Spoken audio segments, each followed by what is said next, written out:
The No Labels convention in New Hampshire drew most of the presidential candidates out there, but once again, it appears that the toughest questions were saved for Donald Trump. A female audience member put Trump on the spot, saying that, quote, he's no friend of women, and Trump, well, he jumped back to convince her otherwise. Okay, so maybe I'm wrong. Maybe you can prove me wrong, but I don't think that you're a friend to women. I knew I shouldn't have picked her.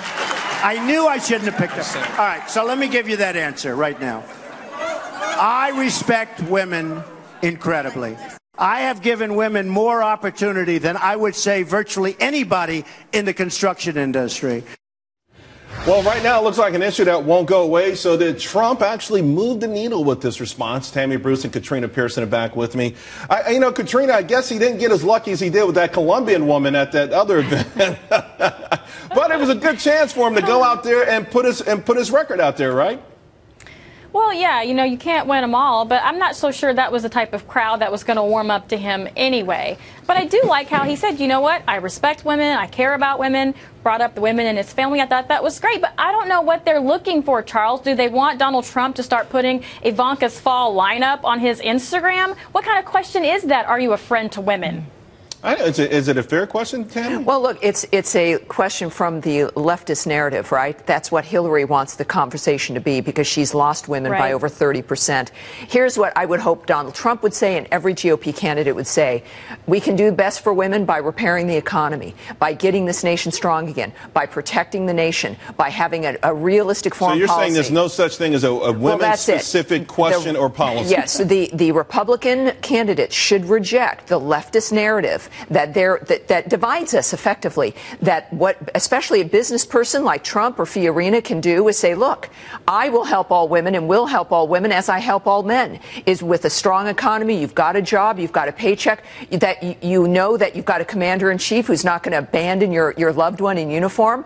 Though every issue is women's issues, and that's how I think they should move forward in this. Although, Trump did go on to say that his wife and his daughter are pressing him, if you will, to talk more, particularly about their involvement with quote-unquote women's issues. And what I've been reading, Katrina, it looks like they are going to launch some sort of ad campaign that shows the women in the Trump family and their focus on issues that are specific to women.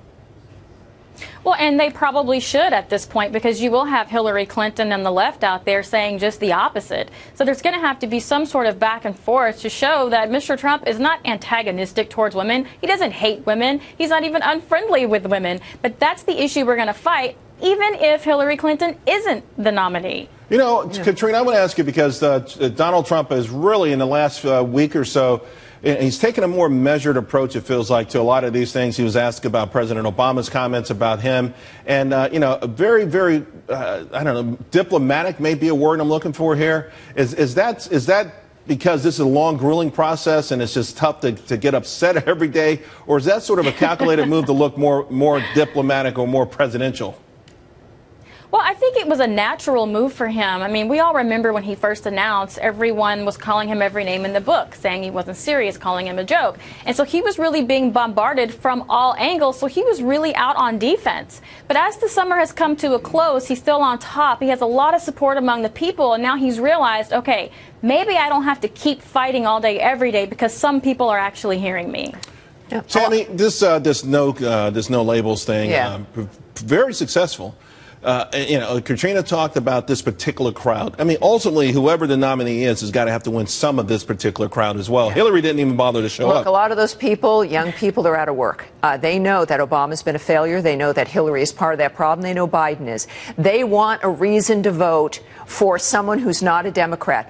Every one of the Republicans has that opportunity. I think Trump being asked these questions makes him a stronger candidate. But all of the candidates have got to be able to face that and win those people over. All right, guys. Thanks a lot. Katrina and Tammy, you were fantastic tonight. Really appreciate it.